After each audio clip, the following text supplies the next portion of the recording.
پی C B Multan Sultans کو اپنے پاس رکھے گا۔ اگلے سال جب ملتان سلطانز کو دوبارہ بولی کے لیے پیش کیا جائے گا تو علی ترین پھر سے میدان میں آئیں گے، جس کا اظہار انہوں نے ایکس پر اپنے بیان کے آخر میں کیا بھی ہے، لیکن ملتان سلطانز کے چاہنے والوں کو اس کے لیے 1 سال انتظار کرنا ہوگا۔ دوسری جانب ملک میں سیاسی استحکام کے لیے حکومت کی جانب سے پی ٹی آئی کے ساتھ مذاکرات کی تجویز کے بعد کئی اہم پیش رفتیں سامنے آئی ہیں، مگر اس کے باوجود مذاکراتی عمل تاحال غیر یقینی صورتحال کا شکار نظر آتا ہے۔ چیئرمین پی ٹی آئی بیرسٹر گوہر نے کہا کہ ہمارے کسی کے ساتھ کوئی مذاکرات نہیں ہو رہے، حکومت کی طرف سے مذاکرات کا گرین سگنل اسپیکر کو ملا ہوگا، ہماری طرف سے مینڈیٹ محمود اچکزئی کے پاس ہے، وہ پہلے ہی مذاکرات کے لیے تیار ہونے کا کہہ چکے ہیں۔ بیرسٹر گوہر نے بانی پی ٹی آئی سے ملاقات نہ کرانے کا شکوہ کرتے ہوئے مذاکرات کے مستقبل پر بھی سوالات اٹھا دیے ہیں۔ بیرسٹر گوہر نے کہا ہے کہ بانی پی ٹی آئی جو کہیں گے ویسا ہی ہوگا، جسے صاف ظاہر ہوتا ہے کہ محمود اچکزئی کے پاس مذاکرات کا مینڈیٹ کہنے کی حد تک ہے، اصل اختیار بانی پی ٹی آئی کے پاس ہے۔ اس سے مذاکرات سے متعلق حکومتی خدشات اور تحفظات کو بھی تقویت ملتی ہے۔ رانا ثناء اللہ بار بار کہہ چکے ہیں کہ مذاکرات میں اصل رکاوٹ بانی پی ٹی آئی ہے۔ دوسری جانب پی ٹی آئی کے اندر اختلافات بھی کھل کر سامنے آ گئے ہیں۔ بیرسٹر گوہر نے مفاہمتی گروپ کی نیشنل ڈائیلاگ کمیٹی میں شرکت کرنے والے علی امین گڈھا پور کے دور کے ترجمان بیرسٹر سیف سے لا تعلقی کا اعلان کر دیا ہے۔ بیرسٹر گوہر نے کہا ہے کہ کل جو نیشنل ڈائیلاگ کمیٹی بنائی گئی اس پر مجھے بلایا گیا تھا، پی ٹی آئی نے اپنے کسی نمائندے کو کل نیشنل ڈائیلاگ میں نہیں بھیجا، یہ وہی پالیسی ہے جس کا اعلان علیمہ خان نے کیا تھا کہ جو بھی مذاکرات میں جائے گا وہ خود کو پی ٹی آئی سے باہر سمجھے۔ دوسرے لفظوں میں پی ٹی آئی مذاکرات کے بائیکاٹ کا اعلان پر قائم ہے، تو پھر سوال یہ ہے کہ محمود اچکزئی کے پاس مذاکرات میں دینے کے لیے کیا ہے؟ وفاقی وزیر پارلیمانی امور طارق فضل چودھری نے پی ٹی آئی کو ایک بار پھر مذاکرات کی پیشکش کر دی ہے۔ میڈیا سے گفتگو میں انہوں نے کہا کہ ڈائیلاگ کمیٹی کو چاہیے کہ پی ٹی آئی قیادت سے مینڈیٹ حاصل کرے، اگر مینڈیٹ مل جائے تو حکومت مذاکرات کے لیے تیار ہے۔ دوسری جانب تحریک انصاف میں اندرونی اختلافات میں شدت کی خبریں سامنے آ رہی ہیں۔ ذرائع کے مطابق پی ٹی آئی کے واٹس ایپ گروپس میں سلمان اکرم راجہ پر تنقید کی گئی۔ ذرائع کا کہنا ہے کہ اراکین نے الزام عائد کیا ہے کہ سلمان اکرم راجہ نے پارٹی کو اس نہج پر پہنچایا کہ وہ پارٹی میں گروپنگ کر رہے ہیں۔ نئی سیاسی کمیٹی میں سینیٹرز کی نمائندگی نہیں ہے، علی ظفر کی جگہ سینیٹر فوزیہ ارشد کو نمائندگی دی گئی ہے، ہم اس پولیٹیکل کمیٹی کو مسترد کرتے ہیں۔ وزیر اعلیٰ خیبر پختونخوا سہیل آفریدی کے مشن کراچی کا جمعے کے روز سے آغاز ہو رہا ہے۔ سندھ حکومت کی جانب سے سہیل آفریدی کو سیکیورٹی پروٹوکول دینے اور ویلکم کرنے کے اعلانات سامنے آ چکے ہیں، لیکن سندھ حکومت نے وزیر اعلیٰ خیبر پختونخوا کو سیکیورٹی وجوہات پر 11 جنوری کو مظاہرہ قائد پر جلسے کی اجازت دینے سے انکار کر دیا ہے۔ وزیر اعلیٰ خیبر پختونخوا سہیل آفریدی کے بعد اپوزیشن اتحاد تحریک تحفظ عین پاکستان نے بھی اپنی اسٹریٹ موبلائزیشن مہم کا باقاعدہ آغاز کر دیا ہے۔ محمود اچکزئی کی قیادت میں قافلہ اسلام آباد سے لاہور پہنچا۔ تحریک تحفظ عین پاکستان کے رہنما لاہور میں سیاسی اور سماجی شخصیات سے ملاقاتیں بھی کریں گے۔ ایسے وقت میں جب حکومت بار بار اپوزیشن کو مذاکرات کی میز پر بلا رہی ہے، اپوزیشن کا رویہ سمجھ سے بالا تر ہے۔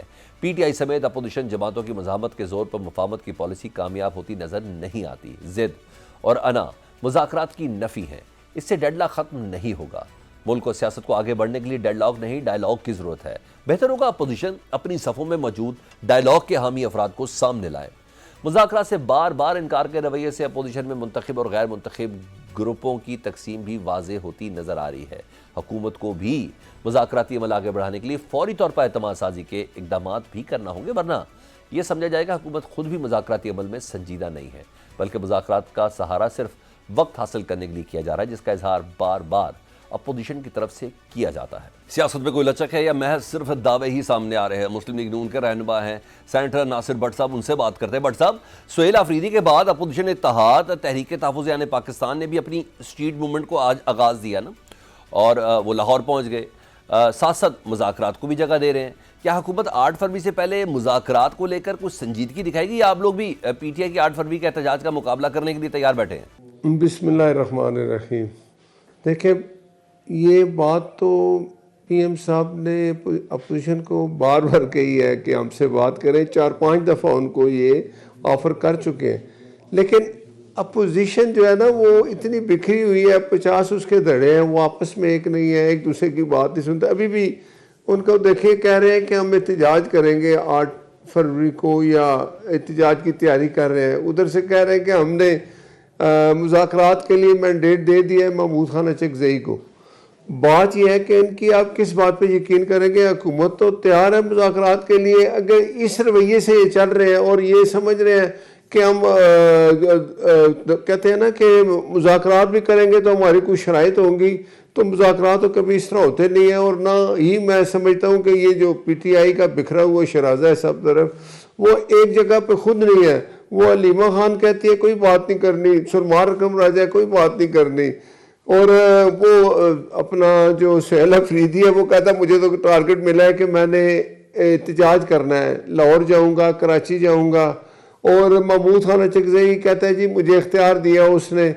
اس کے اپنے بندوں کو یہ اپنے بندوں پہ یقین نہیں کرتا. اس کی جماعت میں کوئی ایسا بندہ نہیں ہے کہ وہ جیسے بیرسٹر گور ہے, وہ چیئرمین بنایا اس نے, اس پہ وہ کہتا ہے جی کہ مجھے ہم بات نہیں کریں گے, اس کو اختیار نہیں دیا. تو یہ وہ خود ایک اس طرح کا, میں اس کو یہ سمجھوں گا کہ اس کے اندر ایک سوچ ہے کہ صرف ایک میں ہوں, مجھے جیل سے نکالو. اور یہ تو میں ہر دفعہ ایک نئی بات کروں گا. پہلے تو یہ کہتا پھر رہا تھا کہ میرے وہ پی ٹی آئی والوں نے کہا جی بیٹا آ رہا ہے عمران کا, سلیمان اور شہباز, تو ہم نے کہا آنے دے. پھر پتہ چلا ان کی والدہ نے کہا کہ یہ نہیں آئے گی. تو یہ ان کے طریقے چل رہے ہیں. اگر وہ قانون اور آئین کے دائرے میں رہ کے کوئی بھی احتجاج کریں تو ان کو بالکل اس میں نہیں روکا جائے گا. اور اگر جو ان کا ٹریک ریکارڈ ہے اس پہ کام کریں گے اور یہ سمجھیں گے کہ اس طرح ہم کچھ پہلے جیسے 9 مئی کر لیا اور وہ جس طرح جی ایچ کیو پہ حملہ کر لیا, اس کی اجازت تو اس کو نہیں ملے گی. باقی احتجاج کرنا ان کا حق ہے, اگر وہ جمہوری طریقے سے احتجاج کرے تو ضرور کرے. اچھا بٹ صاحب, اگر اتنی نیت صحیح ہے تو اچکزئی صاحب کو اپوزیشن لیڈر کی تقرری کا نوٹیفیکیشن کیوں نہیں جاری کیا جا رہا؟ کیا حکومت کو خوف ہے کہ وہ اسمبلی کے اندر باہر کوئی مشکل پیدا کریں گے؟ ایک میں آپ کو بات بتاؤں, پی ٹی آئی والے خود نہیں چاہتے وہ بنے. یہ چلے جائے, اپنا اجلاس ہوگا جا کے سارے لکھ کے دے دیں, اپوزیشن لیڈر وہ بن جائیں گے. یہ ان کے اندر ہے سب کچھ, اور یہ باہر آ کے اور بات کرتے ہیں, اندر آ کے اور بات کرتے ہیں. آپ کے سامنے آ جائے گی. محمود خان اچکزئی صاحب اگر یہ لکھ کے دیتے ہیں سارے, وہ اپوزیشن لیڈر بن جائیں گے. پر یہ پی ٹی آئی کا اینڈ ہو گیا ہے کہ ان کے پاس اپنا اپوزیشن لیڈر کوئی نہیں ہے. بٹ صاحب آپ حکومت میں ہیں نا, حکومت کی جانب سے اب یہ کہا جا رہا ہے کہ کے پی میں دہشت گردی میں اس لیے اضافہ ہو رہا ہے کہ وہاں پولیٹیکل ٹیرر نیکسز ہے. لیکن پی ٹی آئی نے آج مطالبہ کیا ہے کہ کے پی حکومت کو اعتماد میں لیا جائے. کیا حکومت اتفاق رائے پیدا کرنے کے لیے اعتماد میں نہیں لے گی؟ آپ مجھے بتائیں, پتہ نہیں یہ لوگ کتنی دفعہ جب بھی کوئی وفاق پالیسی بناتا ہے تو وزراء اعلیٰ کو بلاتا ہے. کون نہیں آتا؟ کے پی کے کا وزیر اعلیٰ. جب بھی کوئی دہشت گرد, کو ہمارا جو ہمسایہ ملک ہے افغانستان, وہاں سے جب دہشت گردی ہوتی ہے تو اس کے خلاف جب پاکستان کی پالیسی بنتی ہے تو کے پی کے کا وزیر اعلیٰ کہتا ہے نہیں میں نہیں آتا. تو یہ ان کی منفی سوچ ہے. یہ پاکستان کی بہتری جب بھی ہوتی ہے ان کی یہی سوچ ہوگی. آپ مجھے بتائیں, سہیل افریدی کا یہ کہنا ہمیشہ آپ نکال لیں تاریخ, جب بھی کوئی پالیسی بنی ہے وفاق کی, چاروں صوبوں کو بلایا گیا, ایک وزیر اعلیٰ چاہے گنڈا پور تھا چاہے یہ تھا, یہ بھی نہیں آیا. اور اگر یہ سمجھتے ہیں وفاق کی پالیسی پہ عمل نہیں کریں گے تو پھر یہ ان کی بہت بڑی بھول ہے. وفاق کی پالیسی پہ عمل ہوگا, ضرور ہوگا. اور اگر یہ اسی طرح کا رویہ رکھیں گے تو پھر آپ کو پتہ ہے نا کہ ان کے لیے وہ پھر گورنر راج بھی لگے گا. اگر یہ اس پہ وفاق کی پالیسیوں کا ساتھ نہیں دیں گے تو پھر گورنر راج لگانا وفاق کی مجبوری ہوگی. یہ ضرور لگائیں گے, وفاق کی پالیسی ایسی ہے نہیں. لیکن اگر یہ اس طرح کریں گے اور ایک صوبے میں اس طرح دہشت گردی ہوتی ہے اور وہ صوبہ اس پہ عمل نہیں کرتا, مجھے بتائیں تینوں صوبے عمل کرتے ہیں جب کوئی وفاقی پالیسی بنتی ہے دہشت گردی کے خلاف. یہ ایک صوبہ ہے جو یہ جو وزیر اعلیٰ ہے یا جو بھی بنتا ہے, پہلا یہ ہے یا دوسرا, وہ کہتا ہے میں نے اس کے عمران میں جان دینی ہے, مجھے اسے جیل سے نکالنا ہے. وہ یہ نہیں سوچتا کہ اس صوبے میں اتنی دہشت گردی ہو رہی ہے اور دہشت گردی کا کلا کما کرنے کے لیے کو اگر وفاق کی کوئی پالیسی ہوتی ہے تو میں اس پہ عمل کروں. بہت شکریہ آپ کا ناصر بٹ صاحب, مسلم لیگ نون کے سینیٹر ہم سے بات کر رہے تھے. پاکستان تحریک انصاف اس سلسلے میں کتنی پر امید ہے کہ مذاکرات سے کوئی حل ہوگا یا اسٹریٹ ایجیٹیشن ہی کام آئے گی؟ Firdous Shamim Naqvi, additional secretary general Pakistan Tehreek Insaf, ان سے بات کر لیتے ہیں. فردوس شمیم نقوی صاحب, کل وزیر اعلیٰ سہیل افریدی صاحب اسٹریٹ موومنٹ کے لیے کراچی آ رہے ہیں اور جلسے کی خیر ان کو اجازت نہیں ملی, لیکن سندھ حکومت سہیل افریدی صاحب کو ویلکم کہہ رہی ہے. پنجاب میں تو سہیل افریدی مختلف وجوہات کی بنا پر کوئی بڑا پاور شو نہیں کر سکے تھے. کراچی کے لیے کیا تیاریاں آپ لوگوں کی؟ دیکھیں, پاور شو جو آپ کہتے ہیں وہ تو جلسہ ہی ہوتا, اور ابھی تک سندھ حکومت نے یہ نہیں بتایا کہ گو کہ انہیں دعویٰ کیا تھا کہ ہم فیسیلیٹیٹ کریں گے. حافظ نعیم صاحب آتے ہیں تو جلسہ کر کے چلے جاتے ہیں, اجازت یا نو اجازت. سہیل افریدی صاحب کے اوپر یہ پابندگی اور قدغن کیوں؟ اس کا جواب ہمیں تسلی بخش نہیں ملا. یعنی وہ اردو کی ضرب المثل ہے، ہاتھی کے دانت دکھانے کے اور کھانے کے اور. کچھ ایسا ہی سلسلہ مجھے سندھ حکومت کے بیانات میں لگ رہا ہے. ٹھیک ہے. اچھا اس نقوی کے بعد صاحب مجھے تھوڑا سا اسٹریٹجی بھی بتا دیں، کیونکہ آپ ایڈیشنل سیکرٹری جنرل ہیں. ایک طرف اسٹریٹ موومنٹ چل رہی ہے جی، سہیل آفریدی صاحب جس کی قیادت کر رہے ہیں، دوسری طرف تحریک تحفظ یعنی پاکستان مذاکرات کے لیے تیار ہے، پی ٹی آئی تیار نہیں ہے. کنفیوژن تو ود ان آپ کی پارٹی اور اپوزیشن اتحاد کے اندر ہے نا، کیونکہ پی ٹی آئی تیار نہیں ہے تو پھر اس پریکٹس کا کیا فائدہ ہوگا؟ یہ تو وقت کا ضیاع ہی ہے. نہیں، دیکھیے ہماری جو چیزیں تھیں، ہم نے بطور پی ٹی آئی جو ہے، لیٹس بی ویری کلیئر کہ یہاں مختلف لوگوں کے مختلف مینڈیٹ ہیں. علامہ راجہ ناصر عباس صاحب اور محمود خان اچکزئی کو خان صاحب نے کہا کہ اگر یہ چاہتے ہیں کہ حکومت سے مذاکرات کریں تو کریں، اور یہ میں ان کی بات مانوں گا. That is the mandate given to Allama Raja Nasir Abbas Sahib اور محمود خان اچکزئی. کلیئر ہو گئی بات سلمان آپ کو؟ یہ بالکل. پی ٹی آئی جو ہے بات چیت کرنے کو تیار ہے، بیٹھی بھی اسمبلی میں. رکی کہاں بات کہ ہم نے کہا ہمیں اس سے آگے جانے کے لیے اپنے فاؤنڈنگ چیئرمین سے ملاقات چاہیے، جس کا وعدہ ایاز صادق صاحب نے کیا. جب ایاز صادق صاحب اپنا وعدہ نہیں پورا کر سکے تو وہ وہاں رک گیا. آج بھی پی ٹی آئی اسی جگہ پہ کھڑی ہے کہ ہمیں لائے عمل طے کرنے کے لیے عمران خان صاحب سے ملنا ضروری ہے. ٹھیک. اور آپ کو پتہ ہے ملاقاتیں کا سلسلہ کب سے بند ہے. بہت شکریہ فردوس شمیم نقوی، ایڈیشنل سیکرٹری تحریک انصاف. وہ بات کر رہے تھے کہ موجودہ صورتحال میں اسپیشلی جو اسٹریٹ موومنٹ ہے اس کو لے کے، اور پاکستان تحریک انصاف کو کس حد تک آزادی ہے کہ وہ پارٹی کے اندر جو توڑ پھوڑ جو کنفیوژن ہے کہ اس کو ختم کرنے میں کوئی اپنا کردار ادا کر سکے. پاکستان فرنٹ اس بریک کے بعد. قومی سلامتی پر زیرو ٹالرنس، خود مختاری اور علاقائی سالمیت کا تحفظ پاک فوج کا اولین مشن ہے. Chief of defence forces field marshal Asim Munir کا پاکستان کے امن کے دشمنوں کو واضح پیغام. فیلڈ مارشل عاصم منیر کا مستقبل کی جنگوں کے حوالے سے تیاریوں اور جدت اپنانے پر زور.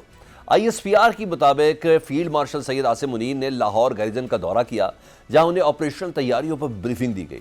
دورے کے دوران chief of defence forces field marshal Asim Munir نے خصوصی فیلڈ ٹریننگ مشق کا مشاہدہ کیا، جس میں جدید ترین ٹیکنالوجیز کے استعمال کا عملی مظاہرہ کیا گیا. Chief of defence forces field marshal Asim Munir نے لاہور گیریژن میں افسران سے خطاب کرتے ہوئے کہا کہ خود مختاری اور علاقائی سالمیت کا تحفظ پاک فوج کا اولین مشن ہے.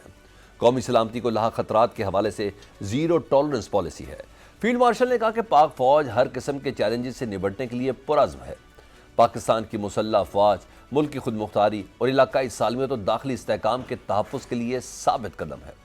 دوسری جانب وزیر اعظم شہباز شریف نے بلوچستان کا اہم دورہ کیا. کوئٹہ میں وزیر اعظم نے صوبائی وزراء، اراکین قومی اور صوبائی اسمبلی، اتحادی جماعتوں اور اپوزیشن اراکین سے ملاقات کی. سیاسی امور، گڈ گورننس اور عوامی خدمت کی فراہمی کے لیے اٹھائے گئے اقدامات بارے تفصیلی تبادلہ ہوا. وزیر اعظم نے کہا کہ خوارج کو ہمسایہ ممالک کی جانب سے سپورٹ دی جا رہی ہے. بلوچستان بدقسمتی سے دہشت گردی کا شکار ہے. فیلڈ مارشل سید عاصم منیر دہشت گردی کے خلاف جنگ میں فوج کی قیادت کر رہے ہیں.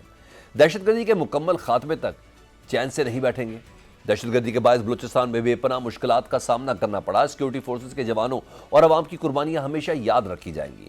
وزیر اعظم کے دورے کے موقع پر بلوچستان میں سیکیورٹی فورسز کی فطنت اور ہندوستان کے خلاف بڑی کارروائی بھی سامنے آئی. سیکیورٹی فورسز کے انسداد دہشت گردی آپریشن میں بڑا نیٹ ورک بے نقاب ہوا. پنجگور سے تربت کی طرف بھاری مقدار میں اسلحہ منتقل کرتے ہوئے دہشت گرد ساجد کو گرفتار کر لیا گیا.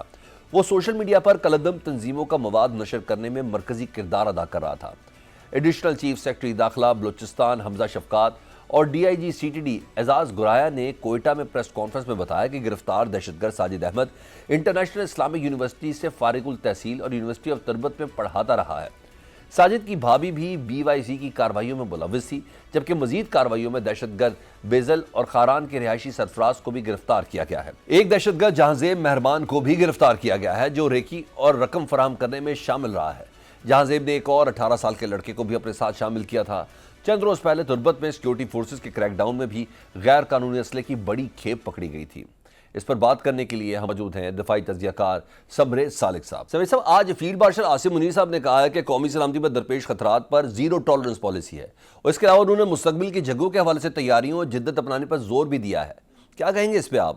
دیکھیں ہماری جو قومی سلامتی جو ہے یہ کافی عرصے سے ایشو بنی ہوئی ہے. نہ صرف ہمیں باہر کے چیلنجز کو نبرد آزما ہونے کی مطلب ایک کمپلشن ہے، بلکہ ہمیں اندرونی جو چیلنجز ہیں وہ بھی بہت زیادہ جو ہے وہ پرناؤنس ہے. ہم نے 20 سال ٹیررزم کے اگینسٹ جنگ لڑی، اور اب بھی جو حالات ہیں وہ ٹیررزم ایک دفعہ پھر سے سر اٹھا رہا ہے. اس کے علاوہ انڈیا کے ساتھ 25 میں ہم نے ایک مارکا دیکھا. افغانستان کے ساتھ ہماری پرابلمس چل رہی ہیں. تو میں یہ سمجھتا ہوں کہ قومی سلامتی تو اس وقت ڈیفینیٹلی ایک بہت میجر کنسرن ہے، جس کے لیے بہت ضروری ہے کہ ہم انٹرنلی بھی اسٹرانگ ہوں اور ایکسٹرنلی بھی اسٹرانگ ہوں، جس میں کہ ڈپلومیسی شامل ہے، پولیٹیکل سٹیبلٹی شامل ہے، اکنامک سٹیبلٹی شامل ہے. یہ ساری چیزیں جب تک ہم انشور نہیں کرتے تو ہمیں قومی سلامتی کو ایڈریس کرنا یا اس کے چیلنجز کو ایڈریس کرنا ہمارے لیے ایک پرابلم ہوگا. اور اس پر کوئی شک نہیں ہے کہ فیوچر جس طریقے سے شیپ اپ ہو رہا ہے، چائنا اور امریکہ کے درمیان ریولری چل رہی ہے، اور ہم نے دیکھا ہے کہ امریکہ نے کس طریقے سے ایک بلیٹنٹ اپنی طاقت کا استعمال کیا ہے ایک ہمسایہ ملک کے ساتھ وینیزویلا کے خلاف. تو یہ کوئی ایسی نیو نارمل کریٹ ہو رہے ہیں جہاں پہ کہ بہت ضروری ہے کہ تمام ممالک اپنے اندرونی اور بیرونی ہر لحاظ سے اسٹرانگ ہوں. اور جدت پسندی جس کا آپ ذکر کر رہے ہیں، ڈیفینیٹلی وہ تو بہت بڑی ایک کمپلشن ہے، بیکاز فیوچر کی جو جنگ ہے اس کے نہ تو کوئی ڈیفائنڈ رولز ہیں، نہ کوئی اس کی ڈیفائنڈ کنونشنز ہیں. مائٹ از رائٹ والا ایک جو ہے وہ اصول جو ہے پوری دنیا میں رائج ہوتا ہوا نظر آ رہا ہے. تو اس کے لیے ضروری ہے کہ پاکستان جو ہے وہ اپنی قومی سلامتی کے لیے ہر طرح کے اقدامات لے اور جدت پسندی سے پرٹیکولرلی کام لے. بے جنرل صاحب، یہ بھی تو طے ہے نا کہ صورتحال بہت حساس بھی ہے. آج بلوچستان میں سیکیورٹی فورسز نے دہشت گرد ساجد احمد کو گرفتار کیا. D I G C T D Aizaz Goraya صاحب کے مطابق گرفتار دہشت گرد دراصل اسلامی یونیورسٹی اسلام آباد سے فارغ التحصیل ہے، اور اس سے پہلے بھی ہمیں پتہ ہے کہ بلوچستان میں ایک پروفیسر گرفتار ہوا تھا. پھر کراچی سے ایک بچی کو پچھلے ہفتے ہی ریسکیو کیا گیا ہے. کیوں ہمارا پڑھا لکھا طبقہ ان دہشت گردوں کے ہاتھوں یوز ہو رہا ہے؟ دیکھیں بلوچستان کی اگر میں پرٹیکولرلی بات کروں تو بلوچستان میں یہ 5ویں دفعہ انسرجنسی سر اٹھا رہی ہے. تو میں یہ کہوں گا کہ جب ایک پرابلم آپ کی بار بار سر اٹھاتی ہے تو اس کا مطلب ہے کہ اس سے پہلے جو آپ نے اس کے اوپر سولوشنز لگانے کی کوشش کی ہے وہ ٹھیک نہیں تھے. یہ اسی طریقے سے کہ بڑی کروڈ ایگزامپل دی جا سکتی ہے کہ اگر آپ کا ایک پھوڑا جو ہے وہ بار بار ری سرفیس ہو رہا ہے تو ڈیفینیٹلی آپ یہی سوچیں گے کہ جو اس کا علاج ہو رہا ہے وہ موزوں علاج نہیں ہو رہا. تو آپ کوئی علاج چینج کریں گے، ڈاکٹر چینج کریں گے تو پھر جا کے آپ کو شاید اس سے فائدہ مل سکے. اسی طریقے سے بلوچستان میں جب یہ انسرجنسی بار بار سر اٹھا رہی ہے تو ہمارے لیے ضروری ہے کہ ہم اس کی اسٹاک ٹیکنگ کریں کہ اس کے پہلے جو ہم نے سولوشنز لگائے ہیں ان میں کہاں پہ ہمارے سے غلطیاں ہوئیں کہ ہمیں وہ متوقع رزلٹ نہیں ملے. بلوچستان کی جو لوگ ہیں، بلوچستان کی جو عوام ہے، جب ہم ان کے پیپل سینٹرک پالیسیز اڈاپٹ کریں گے اور ہماری یہ کوشش نہیں ہوگی کہ سردار خوش ہو تو پھر لوگوں کو گورن کیا جا سکتا ہے. جب لوگوں کی بھلائی کے لیے ہم کام کریں گے تو لوگوں کی جو ناراضگی ہے، لوگوں کی جو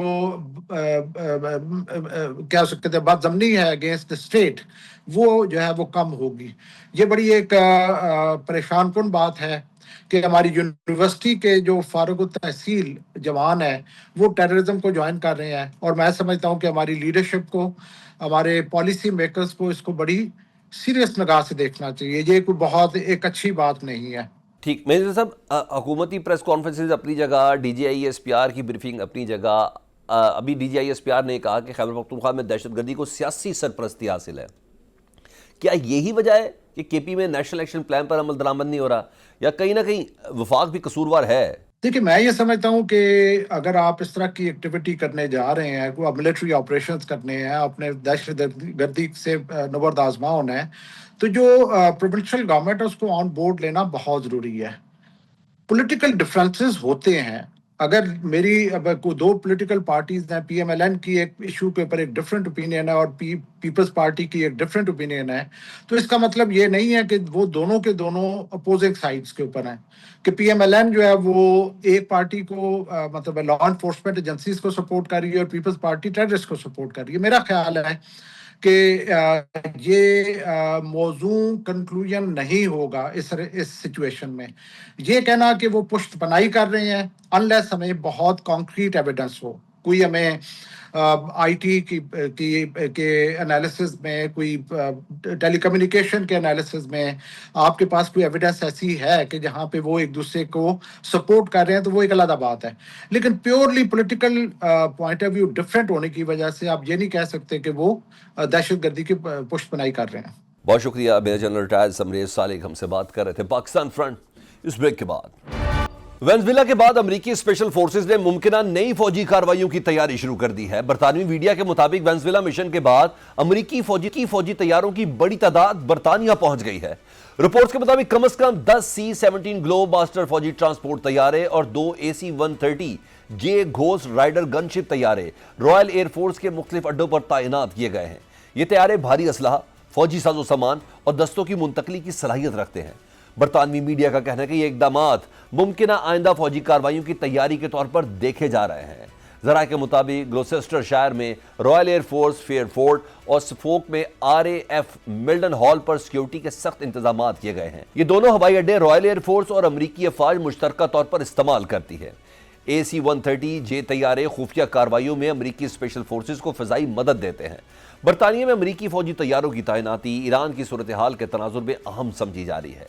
دفاعی تجزیہ کاروں کا کہنا ہے کہ برطانیہ میں امریکی فوجی طیاروں کی بڑھتی ہوئی موجودگی کو مشرق وسطیٰ یا دیگر حساس خطوں میں ممکنہ آپریشن سے جوڑا جا رہا ہے، جس سے یہ ظاہر ہوتا ہے کہ 2026 میں صدر ٹرمپ اپنے توسیع پسندانہ عزائم کو عملی جامہ پہنائیں گے، جس کا آغاز وہ وینزویلا سے کر بھی چکے ہیں. دوسری جانب ایران میں صورتحال کنٹرول میں نہیں آ رہی. 11 روز سے جاری احتجاج کے دوران اب تک 2 سیکیورٹی اہلکاروں سمیت 36 افراد ہلاک ہو چکے ہیں.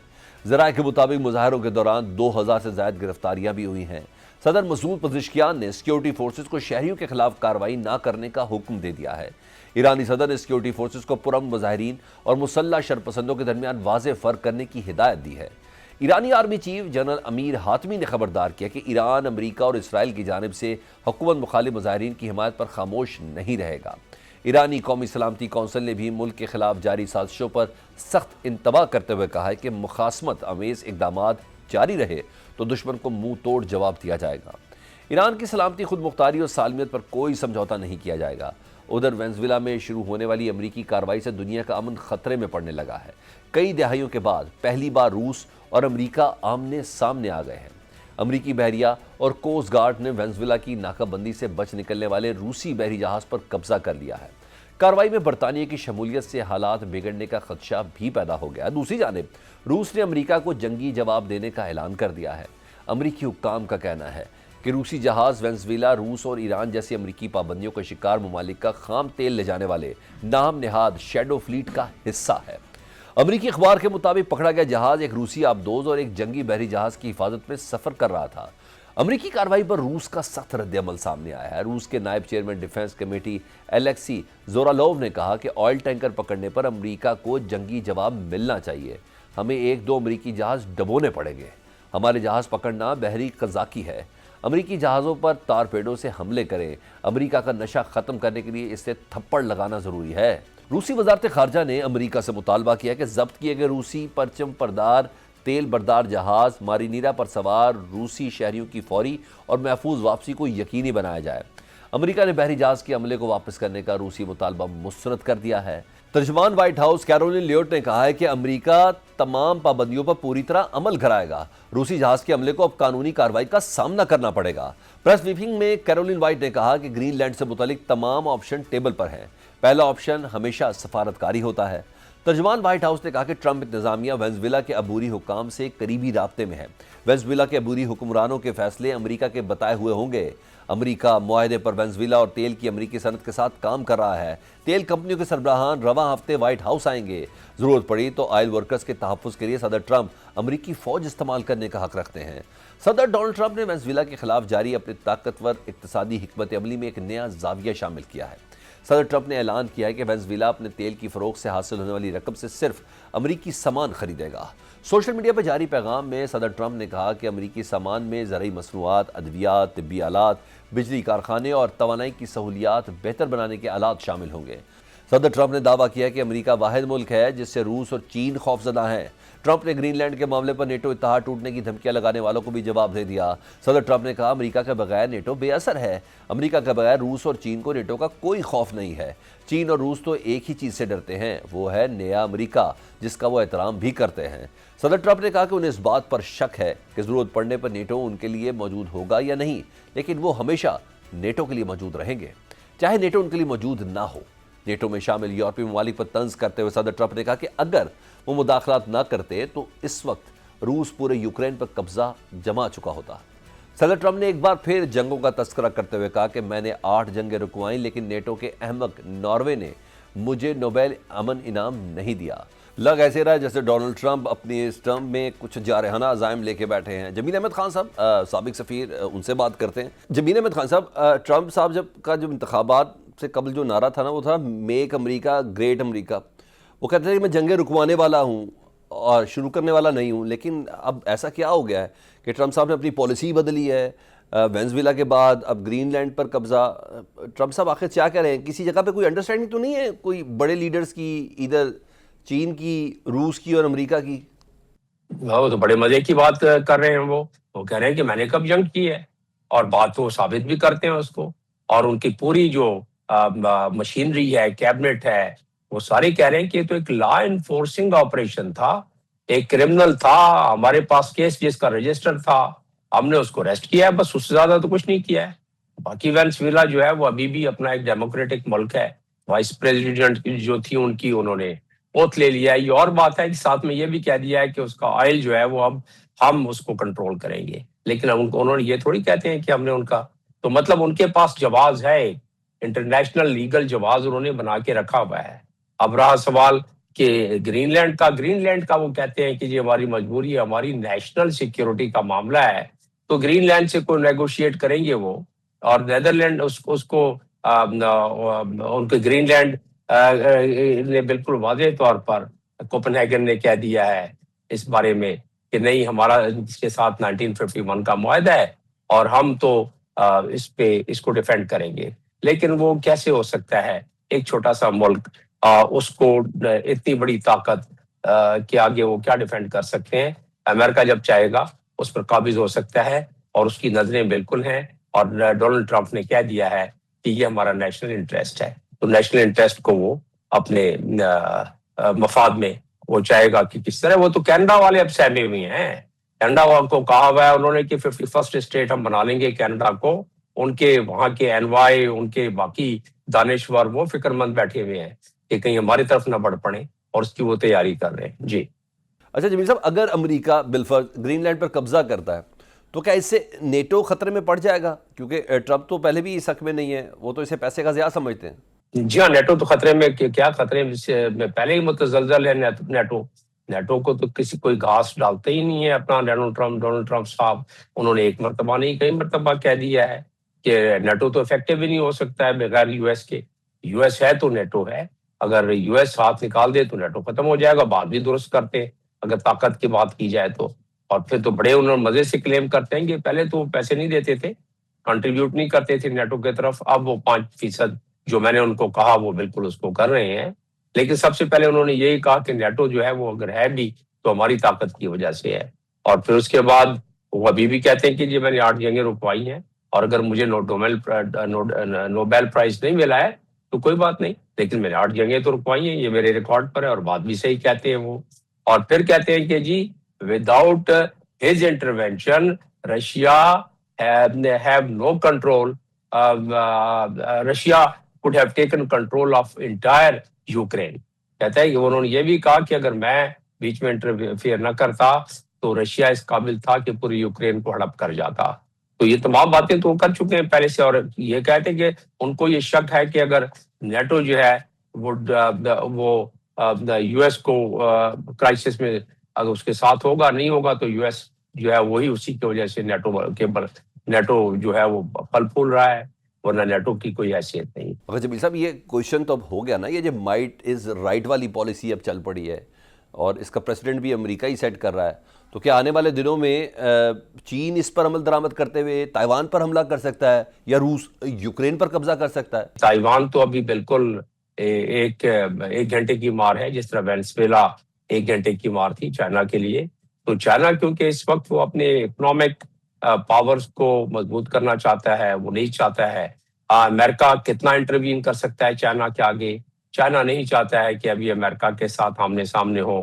ہاں، چائنا نے کہہ دیا ہے کہ میری یہ ریڈ لائن ہے، اگر امریکہ تائیوان کی طرف بڑھا اور تائیوان پر اپنے اڈے بنانا شروع کیے، مطلب اپنی ہتھیار اوزار نصب کرنا شروع کیے، تو یہ ہماری ریڈ لائن ہوگی. تو نہ امریکہ کرے گا، نہ چائنا فی الحال یہ کرے گا. لیکن چائنا کے لیے ایک راستہ کھل گیا ہے اور رشیا کے لیے ایک راستہ کھل گیا ہے کہ یوکرین کو جب چاہے وہ اب مزید آگے بڑھ سکتا ہے. پہلے 20% پہ راضی ہونے والا تھا، اب یقیناً وہ یوکرین کے باقی علاقوں کو بھی قبضہ کر لے گا. بہت شکریہ سابق سفیر جمیل احمد خان صاحب. ہم سے بات کر رہے تھے. ایران کی صورتحال دن بدن کشیدہ ہوتی جا رہی ہے، وہاں پبلک نے قانون کو اپنے ہاتھ میں لیا ہوا ہے. ایکچوئل صورتحال کیا ہے؟ اس میں پھیلاؤ آ رہا ہے یا کسی حد تک ریاست اس کو کنٹرول کرنے میں کامیاب ہوئی ہے؟ جان حسین ایرانی صحافی اس وقت ہمارے ساتھ موجود ہیں. اچھا جان، یہ بتائیے گا اس وقت ایران میں کیا اپڈیٹس ہیں، اور احتجاج کی وجہ کیا مہنگائی ہے یا کچھ دیگر فیکٹرز ہیں جنہیں ساتھ ساتھ ٹریگر کیا گیا ہے؟ بھائی سچویشن تو یہ ہے کہ تہران میں اور میجر شہروں میں کوئی پروٹیسٹ نہیں ہے. انفیکٹ کاؤنٹر پروٹیسٹرز، مطلب جو پروٹیسٹرز کے خلاف ایک ریلی نکالی، بدامنیت کے خلاف، بیسکلی کاؤنٹر پروٹیسٹرز کے خلاف نہیں بلکہ بدامنیتی کے خلاف لوگوں نے ریلی نکالی ہے جو گورنمنٹ کی سپورٹ میں. بہرحال ایسا نہیں ہے کہ بالکل سچویشن کام ہے. علام میں جو لورستان ریجن ہے اس میں عبدنان میں کل رات کو چھوٹے چھوٹے پاکٹس آف پروٹیسٹ ہو رہے ہیں، لیکن وہ اگین آئی تھنک مینج کر پا رہے ہیں. اور جیسے جیسے لوگ آتے ہیں کلسٹرز میں 15 20 30 گروپ کے لوگ باہر آتے ہیں، وائلنس کرتے ہیں اور پھر آتے ہیں. تو یہ کچھ اس حساب سے چاہیے، لیکن اتنا بتایا جا رہا ہے سوشل میڈیا پہ اور سوشل میڈیا پہ یہ آؤٹ سے بہت ایگزیجریٹڈ ہے اور مینیپولیٹڈ ہے. ٹھیک ہے، دیٹس وائی جان آپ کو پروگرام ہم نے شامل کیا کہ تاکہ پتہ چل جائے کہ جو ایران کے اندر سے ایکچوئل صورتحال ہے وہ سامنے آئے. ایران اور اسرائیل میں جب پچھلے سال کشیدگی بڑھی تھی تو ہم آپ ہی سے بات کر رہے تھے، تو اس وقت آپ نے بتایا تھا کہ ایرانی حکومت عوام میں ان پاپولر تھی، لیکن اس حملے کے بعد اسے مزید حمایت حاصل ہو گئی ہے. پھر یہ 6-7 ماہ میں ایسا کیا ہوا کہ دوبارہ سے یہ احتجاج شروع ہوا ہے؟ کوئی بیرونی فیکٹرز بھی ہیں اس میں؟ دیکھیے نیتنیاہو جو ہیں وہ ابھی ٹرمپ صاحب کے پاس گئے تھے اور ایک دم سے ہم نے دیکھا تھا کہ ریال میں 40 to 45% کی ڈپریسیشن فیس ہوئی تھی. اس کی وجہ سے انفلیشن ہوئی تھی. تاجروں نے جینوئنلی احتجاج شروع کیا کیونکہ وہ نہیں کر پا رہے تھے اپنا خرچہ پورا. جو سامان منگایا ہوا تھا اس کا ریٹ کچھ اور تھا اور بیچنے کا ریٹ کچھ اور تھا جو کہ جینوئن تھا.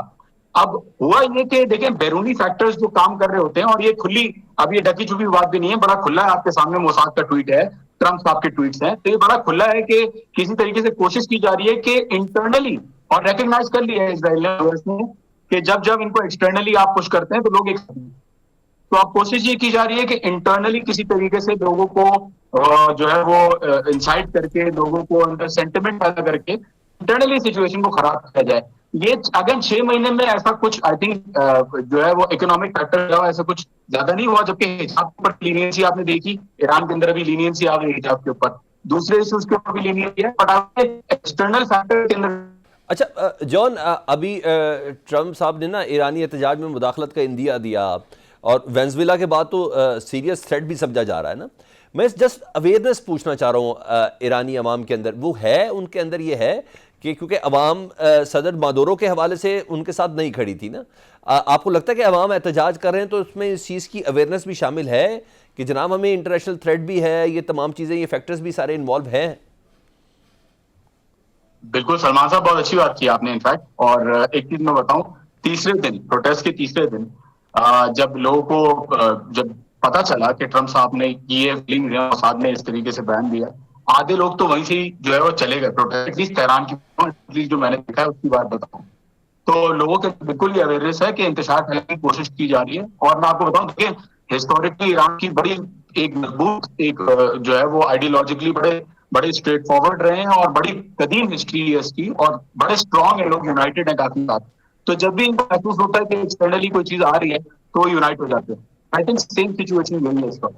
بہت شکریہ جان حسین ایرانی صحافی ہم سے بات کر رہے تھے. ایران کی ایکچوئل صورتحال کیا ہے اور انٹرنیشنلی پروپیگنڈا کس حد تک انوالو ہے اس سے متعلق آگاہ کر رہے تھے. پاکستان فرنٹ سے سلمان حیدر کو اجازت دیجیے. اللہ حافظ.